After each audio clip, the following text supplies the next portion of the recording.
right. Well, good morning.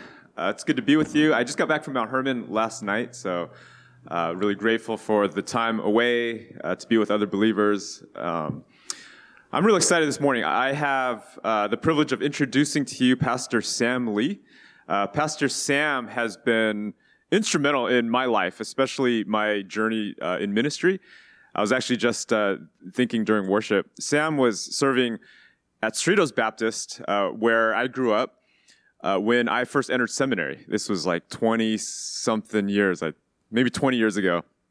And I remember sitting with him at Side Street Cafe in Cerritos and just talking about ministry and seminary and education. Fast forward 10, 15, I don't know how many years. A couple years ago, he came alongside me kind of in a very pivotal time in my life and started walking with me regularly as we kind of journeyed through what he's going to share today, kind of about some of the things that the Lord has been teaching him and helping him process. And in fact, this work, in a way, has been compiled into a book. So he wrote a book called Be Free, which he actually brought for each of you as a gift this morning. So a hard copy. So on your way out, we'll be out there. And it's a gift. It's a gift for you to simply receive and enjoy. And this is a book that I've read cover to cover. I've written notes in. And in a nutshell, this book, this material, this way of thinking and walking with the Lord has been what has freed me to serve here. So I don't want to get ahead of myself. I'll let kind of Pastor Sam kind of share more about this. But Pastor Sam's here for two reasons. One, he's providing our missions moment. So we formally support Pastor Sam in his current role as a shepherd to the shepherds. He works for an organization called Standing Stones, and they pretty much come alongside pastors to provide support in their marriages, in their ministries. And it's a really important ministry. I think if you know any pastors, if you know anything about the kind of the backsides of ministry, it can be really taxing. And sometimes pastors don't have a place to process and to pray and just to have someone come alongside them. So Pastor Sam's work is really valuable in that sense and really meaningful to me. So he's going to be providing our missions moment. We formally support him as a church in that ministry. And he's also going to be providing the sermon this morning. So if you could join me in welcoming Pastor Sam.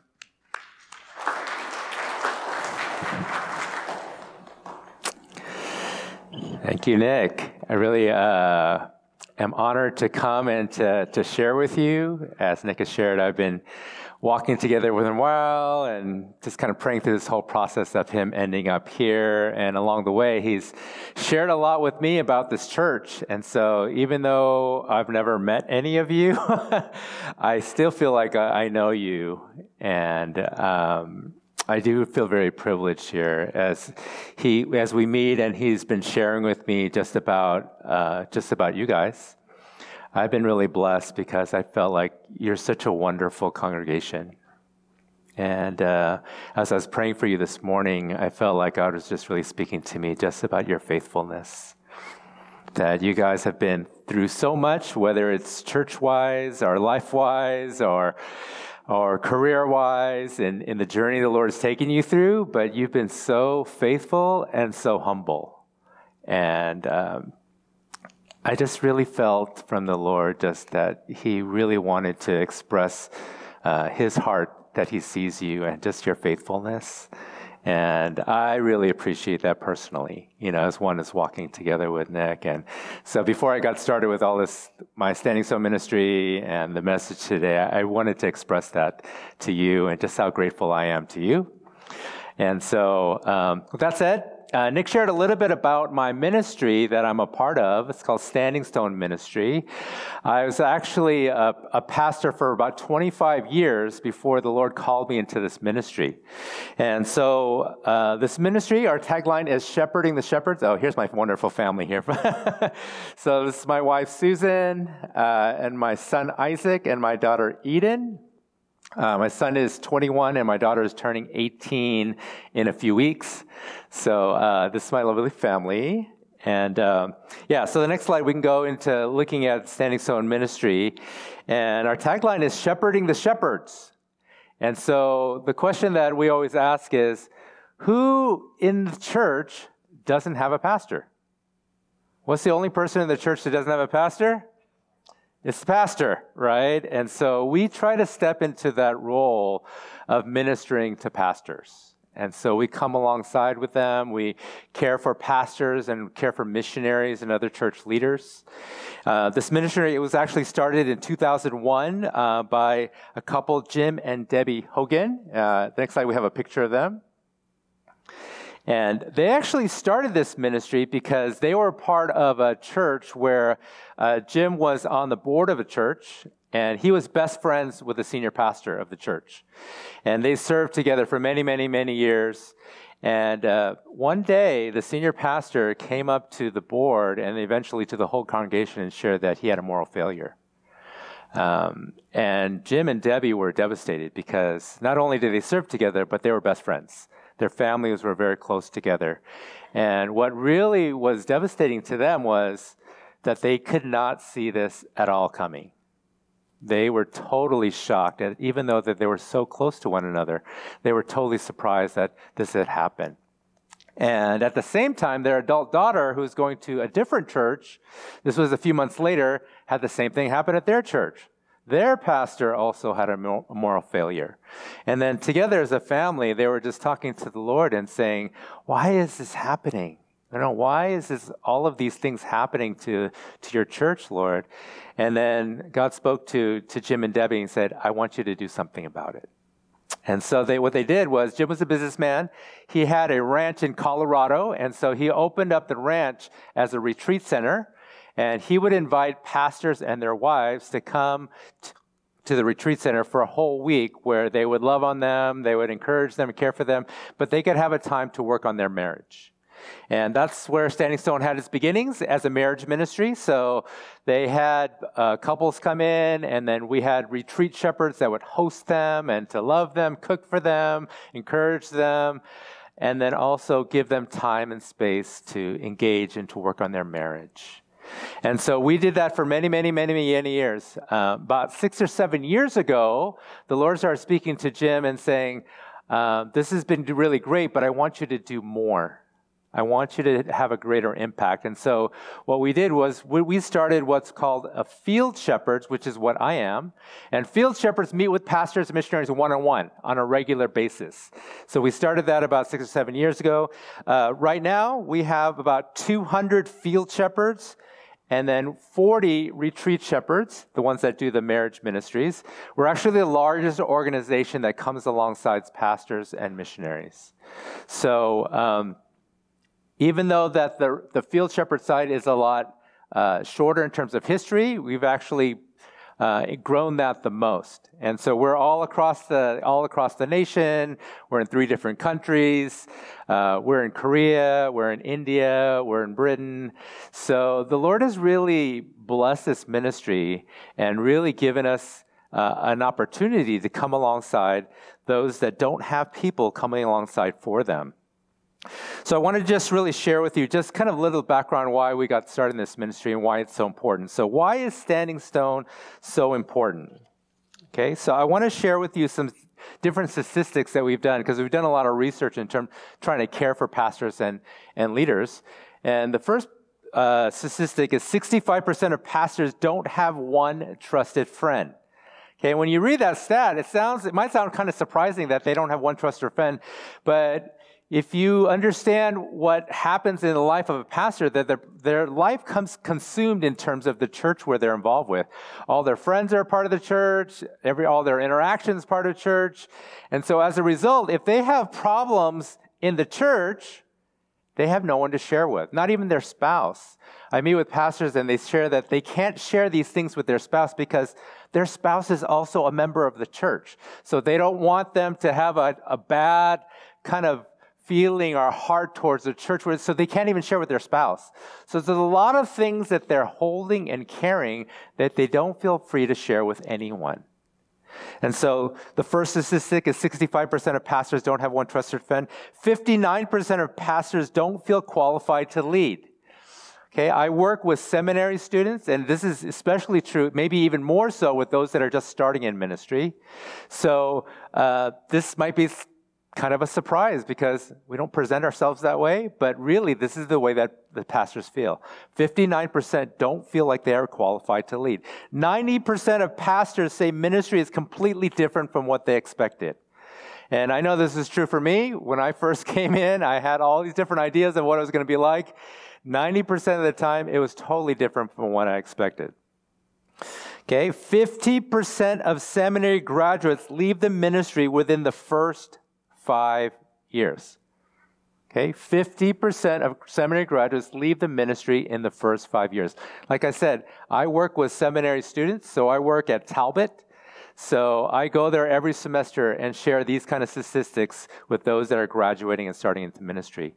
For me personally, and as a ministry, we want to change this statistic, all these statistics. For me personally, though, I want to change that statistic because 50% of those that are entering the ministry end up leaving within the first 5 years. And lastly, we are losing 1,500 pastors every month in the United States. Some are for good reasons, some are retiring, and some maybe this is not the right fit for them, but a lot of them are leaving prematurely. And it doesn't, when you see the statistics that are happening, that this is actually an old statistic, it's actually rising now, and coupled together with enrollment in seminaries is actually decreasing. So the amount of people leaving ministries are increasing, and the amount of people who are entering into ministry is decreasing. So it doesn't take a rocket scientist to kind of figure out, this is a problem. This is the problem, if you can project out into the future, is who are going to be the pastors and the shepherds of God's church? And this is where people like me come in to step in side and to say that we want to come alongside those people who are shepherding other people, who are constantly caring and pouring out to others. We want to be that for them. And so for me, that I've seen the Lord work through this ministry to change this. Because I've been meeting with pastors and missionaries for full time for the past several years, and I've seen things change. So one particular person comes to mind is he's a missionary in Asia. And when I first met him, I asked him, from a scale from 0 to 10, so of 10 being like you're thriving in ministry and in life, where are you? And he said, I'm about a 3. Okay. Later, he told me that was too high. I felt like I was just running on adrenaline, and it gave me the feeling like I was at a 2 or 3. But really, I think when I look back, I was probably at a 1. There's days where he couldn't get out of bed. He was barely doing the minimum. He was just trying to survive. His marriage was being affected. His kids were being affected. His church was being affected. And this is the state where he was when we got connected together. And so we talked with one another. We prayed together. We went through different things like Nick shared through my book, Be Free Together. We took him through the process of really what the Lord took me through to get me from burnout to a place where I'm thriving, and we walked together. And now I can say 2 years later that I just met with him a couple weeks ago, and I asked him that same question. If you were to say from 0 to 10, where are you? And he said a 7. So he's not exactly where he wants to be. We're still kind of in process, but he's so much better. You know, he was at the point where he felt like he was going to have to come off the field and he was going to leave the ministry. And now he's come to the place where he has hope again. And so I really want to thank you as a church for coming alongside, supporting me to help pastors like Pastor Nick, the missionary that I just talked with, and many more. And so I just really want to thank you from the bottom of my heart. I really appreciate so much those that are coming alongside us so we can come alongside those people. So I want to transition this morning, and I want to share a message that the Lord kind of put on my heart for today. It's called a working rest, Okay, so before I do that, I want to ask you this question is, what is the most quoted Bible verses of all time? Okay, so I looked this up, I did a little research, and I asked this question, what are the most quoted Bible verses of all time? So turn to your neighbor And I'm going to just give you the top 5. Okay, I'm going to give you the top 5. See if you can name 1 or 2 in the top 5. Okay, so turn to your neighbor, give him a guess of what do you think made the top 5 of most quoted Bible verses of all time?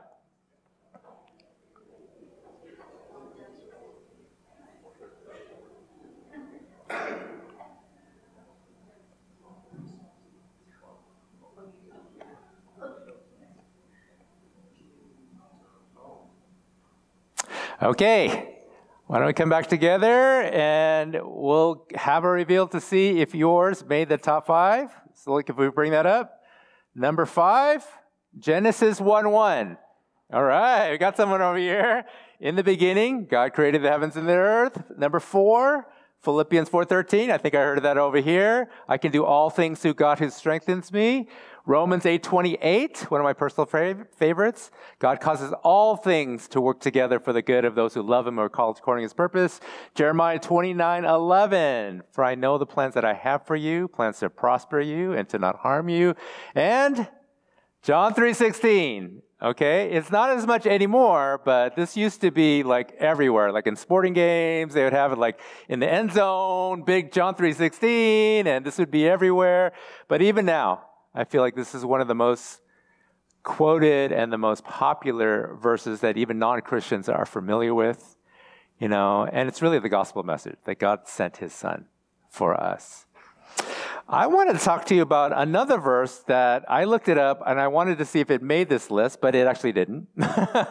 In the top 50, it was number 35. Okay, and this passage is the one up here.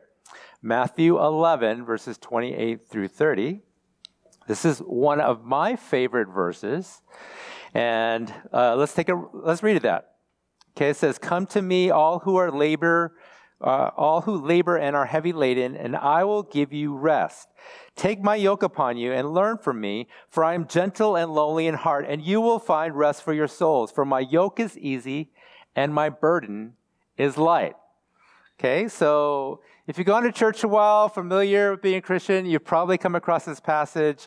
Maybe it's meaningful to you too. And for me, like I've memorized this passage, I must have read this passage hundreds and hundreds and hundreds of times over my course of being a Christian. One of the problems I find that when we have passages that we're really, really familiar with is when we read them, we have the same thing come to mind when we read them, which is not a bad thing, right? When you think about those passages, God gives you encouragement and gives you different truths to help you when you're going through different things. But I think some of the problems is that we get so familiar with it, we can't see anything different with the passage. Okay, and this actually happened to me last year. So last year, there was a period about 6 months, God kept speaking to me about this passage over and over, maybe not every day, but at least several times a week, God would talk to me about Matthew 11, 28 through 30. So in the beginning, I was encouraged by that because, like I said, I love this verse. It's really meaningful to me. Oh, this is really good. Thanks for reminding me that. Yes, I need to find my rest in you and da-da-da. And it was really encouraging. But after a while, I started realizing, I think there's something I'm not getting here. After he did it 5, 6, 7, 8, 9, 10, 11, 12. After a while, I'm like, there's something I'm not understanding. I know I'm a slow learner, okay, but there's something I'm not getting here about this passage, okay? So then I started asking the Lord about this passage. And basically, he was taking me word by word all throughout these 3 verses, okay? And basically, the message he was telling me is, Sam, you love this passage because you relate to verse 28, which is, come to me, this invitation. And it was so interesting, when I came up here, I looked up here, that come to me. It says, come to me, all who are labor and heavy laden, and I'll give you rest. He said, verse 28 is the reason you keep coming to this passage, because you relate to that you know what it is to feel tired and worn out and burnt out at times. And you need to come and have me restore you. He was saying, this is the reason that you keep coming to this passage, verse 28. Verse 29 and 30, you don't understand. I was like, what are you talking about, Lord? I've studied this passage. I've given messages on this passage many, many times. What do you mean I don't understand this passage? And then he started saying, look at what this passage is really saying. And you're going to see that you don't really understand what it's saying. And when I started studying it more in depth, I realized that that was true. Look at what this passage is saying. In the beginning is an invitation, right? Verse 20 is invitation. Come all to me, everybody who's what? Everybody who's tired. Everybody who's tired from working, tired of like stress and anxiety and all the things that come upon you in your life. All those people, this is the audience that Jesus is speaking to. All those people who are overworked and tired. And what's his invitation to them? Verse 29 says, take my yoke upon you. Take my yoke upon you. Now, if you understand what the context in this passage is, if you're understanding who Jesus is talking to, they're in an agricultural society, so they'll be familiar with this, okay? They're going to view something like this, okay, where you have two oxen that have this big wooden bar on their neck, and that wooden bar is called a what? It's called a yoke. It's called a yoke. And did you know that the oxen, they wear the yoke only for one occasion? They don't wear this all the time. You know, when they're going into feeding, they're going resting, they don't wear this yoke. The only time they wear the yoke is when? When it's time to work. Right? Because they use this bar so they can pull a unison together. They pull together to help pull the load that they're carrying, right? So the only time the oxen wear the yoke is when it's time to work. So this is where it starts getting a little confusing to me. He's talking to people who are already tired of working. And what's his invitation to them? Come over to me to work. His invitation is an invitation to work. He's saying, this is something that doesn't make sense. Think about this too. This big, heavy wooden bar. Okay, this bar weighs like, I don't know how many pounds, but it's really heavy. Okay, and it rests upon their neck. And I was thinking, does that seem restful to you?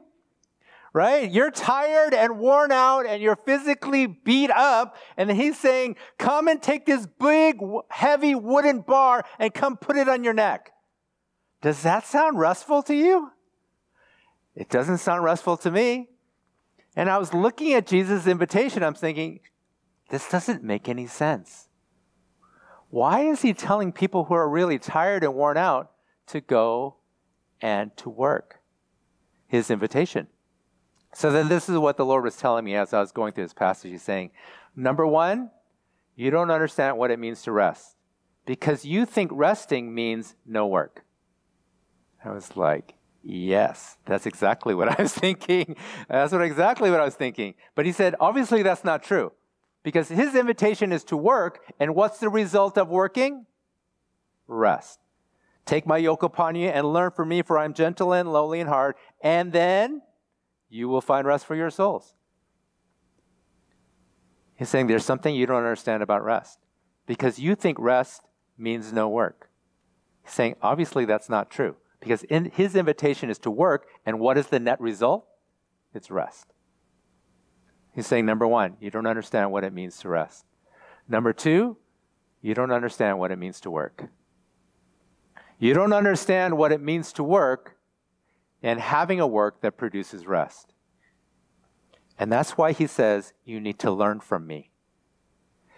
Yeah, it says, take my yoke upon me and learn from me, for I'm gentle and lowly in heart, and then you will find rest for your souls. You need to learn what Jesus is talking about in this passage. Okay, so then I started looking at this passage a little bit more. And I started looking at what Jesus' invitation is in verse 29, where it says, take my yoke upon you. And when you look at that, like I said, this is the first thing that I think people would hear is that wooden bar. Okay, but there's actually more to this word than that wooden bar. Okay, let's look at this passage in 2 Corinthians 6:14.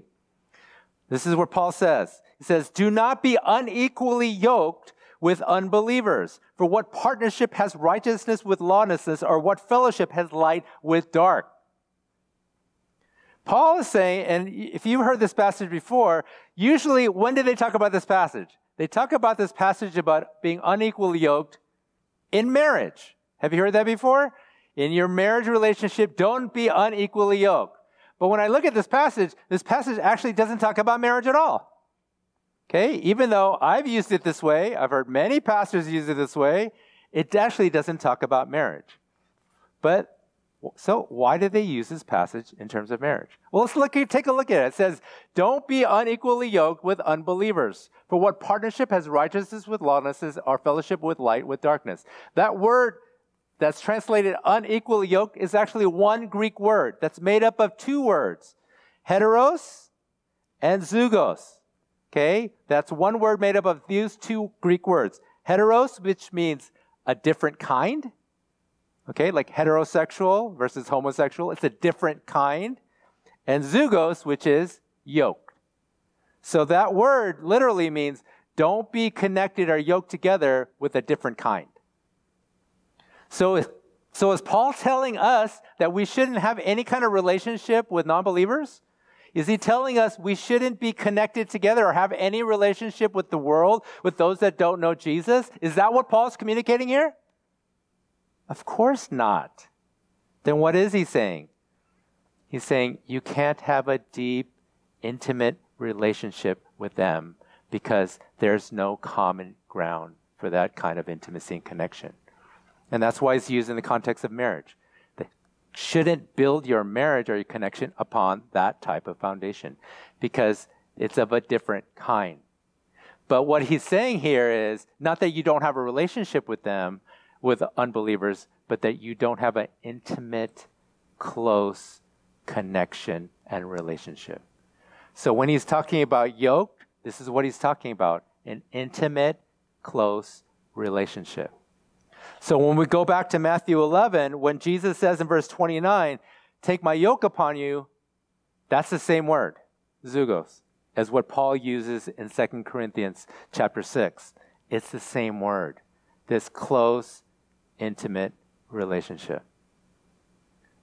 When you see that yoke has this meaning, this is totally different from how I viewed Matthew 11:29.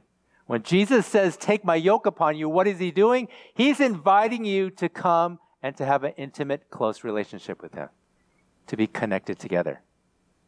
If we can go back to the two oxen picture. If we look at this bar means something totally different to me. When I think about Jesus' invitation is, come be intimately connected with me. Come be side by side, shoulder to shoulder together with me. And really, when you come under his yoke and we're connected together with Jesus, when we look at the bar in this way, this bar is actually different. It's not something that hinders us. It's not something that restricts us. This bar is actually keeping us exactly where we want to be, which is intimately connected with Jesus, to be right side by side with him. This bar is actually keeping me and helping me to abide with Jesus.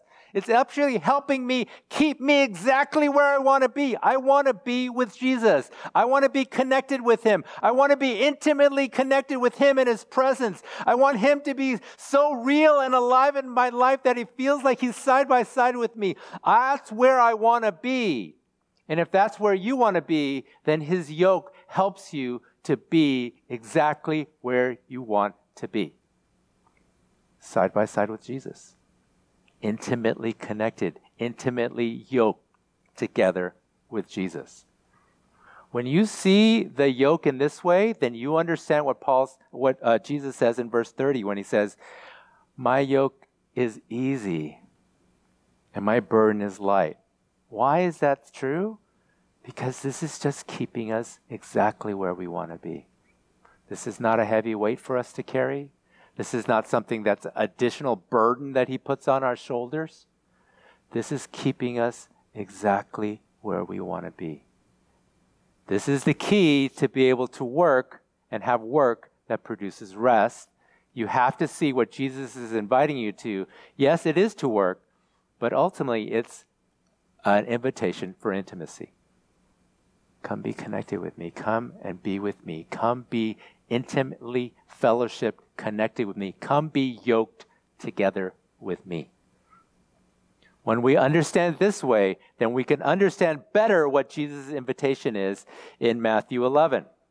Okay, so Jesus was showing me that I need to understand what yoke is.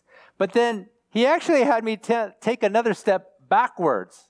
And he said, what do you actually need to do before you accept my invitation? Okay, so I want to ask this question. What is involved in taking on or putting on Jesus' yoke? Okay, what is involved in taking on or putting on Jesus' yoke? Okay, because this is the picture that I had. Okay, I have no yoke on, and he's inviting me to come and put his yoke on my shoulder and be yoked together with him in this intimate fellowship, right? And then God was asking me the question, is that true? Is that true? Like before you come put his yoke on, that you have no yoke on, that you're completely free? Is that actually true? And then he took me to this passage in Galatians 5:1. Galatians 5:1 says, it's for freedom that Christ set us free. Therefore, keep standing firm and do not be subject again to a yoke of slavery. Okay, again, that yoke is the same word that Jesus used in Matthew 11 when he says, put my yoke upon you. Okay, but this is interesting because look at the first half of this verse. It's for freedom that Christ set us free. Is that like the biggest no-brainer? Like, duh. Why else would he set us free except for freedom? Why is Paul communicating this obvious kind of idea that it was for freedom that Christ set us free? It's because even though Christ set us free, it's not automatic. Even though Christ freed us, even though he broke the chains of bondage, even though he broke the power of sin, even though he broke those things that we're carrying, we can still go back to it. Isn't that what the second half of the verse says? It says, for freedom that Christ set you free, therefore, keep standing firm and do not be subject again to the yoke of slavery.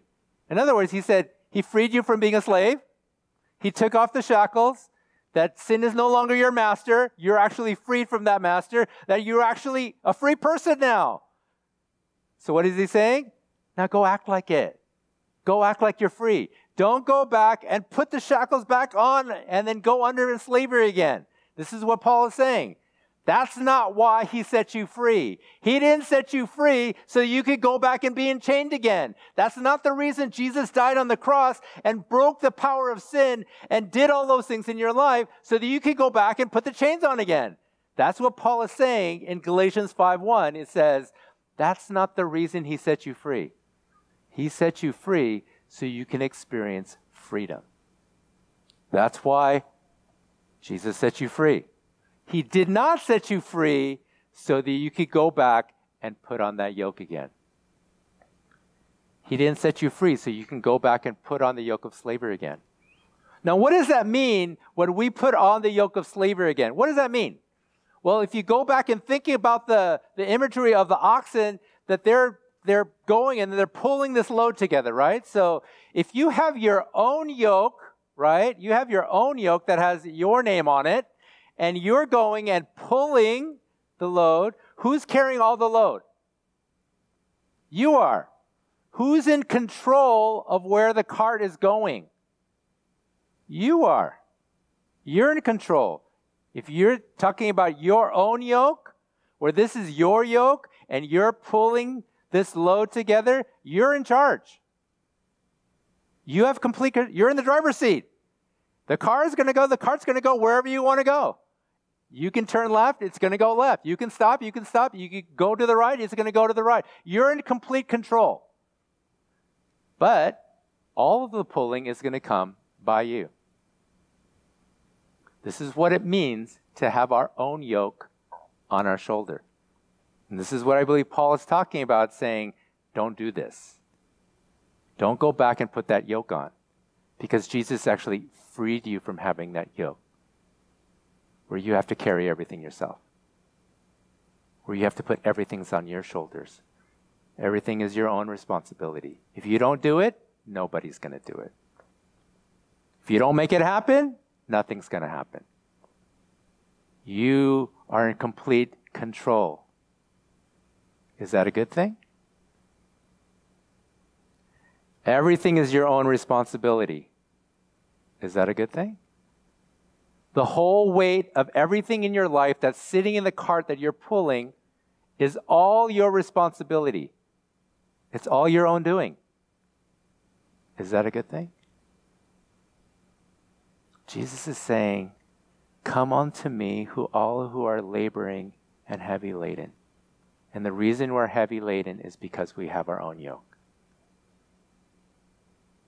And when the Lord started revealing to me that the picture that I had was totally wrong, that it wasn't that I had no yoke, and Jesus is asking me to come put on his yoke, that really what he was saying is, you have your own yoke on, and then he's asking you to put his yoke on. So let me ask the question again. What do we need to do in order to put on Jesus' yoke? We need to do what? We have to take off our own. There's a prerequisite before we can accept his invitation that he gives in Matthew 11:29.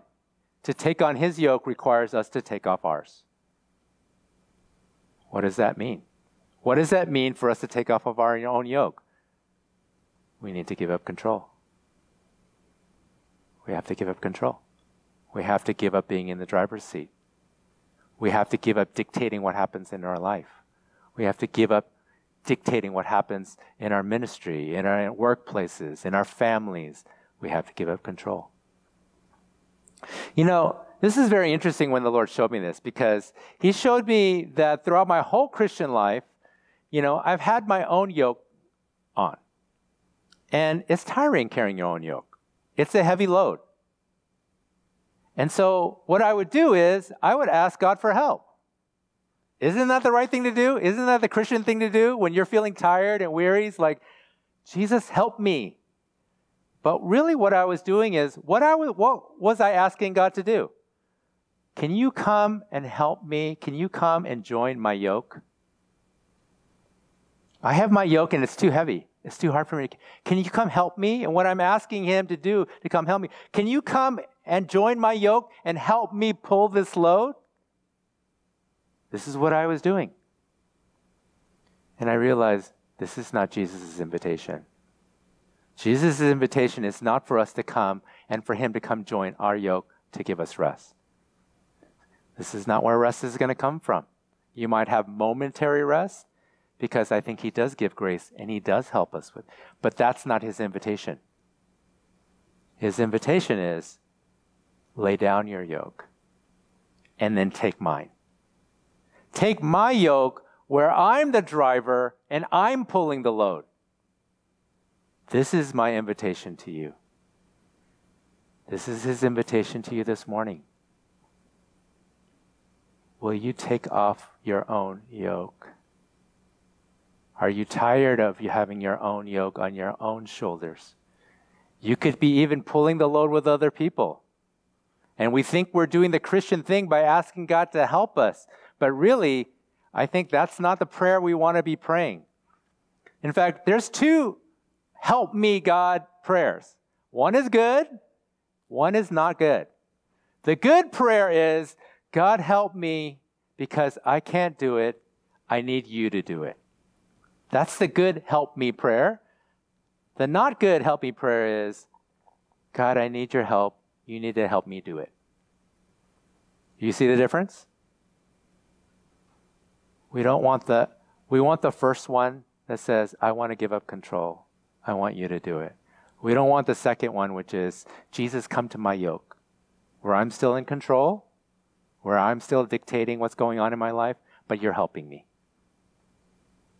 That's not going to give you rest. That's not going to give you peace. That's not going to give you intimacy with God that he's inviting you to.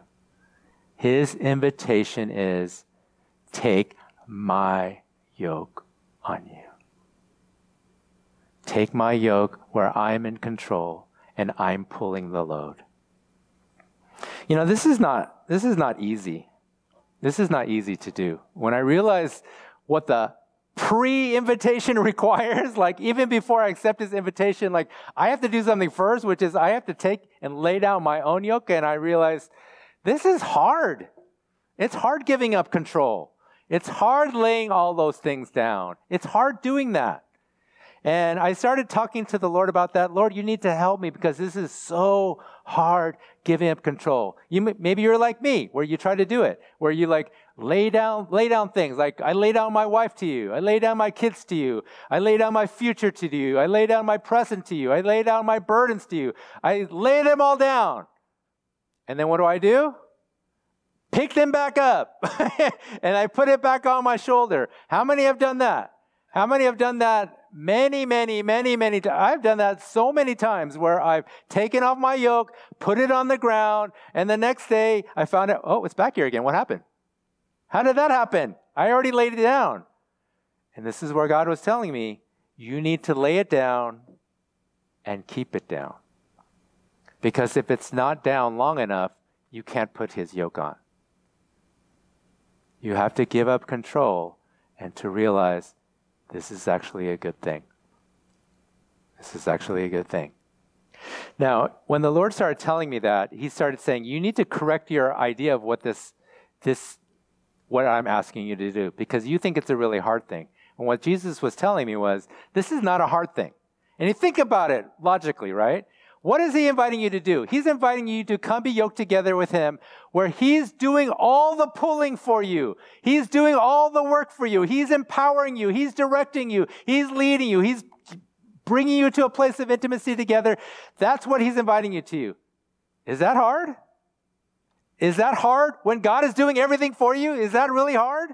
He's saying, think about this. This is not hard what I'm inviting you to. I'm inviting you to a life of ease and freedom. What is hard is facing your own fear. To let go of control. Now you need to know the difference. What I'm inviting you to is not hard. It's very easy. This will be the easiest thing you've ever done in your life, is to let God do everything for you. There can be nothing easier than that.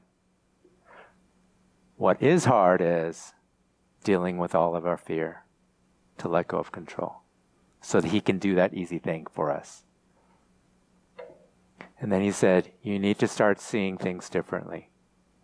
You need to start seeing surrendering and giving up control and laying these things. You need to see it differently.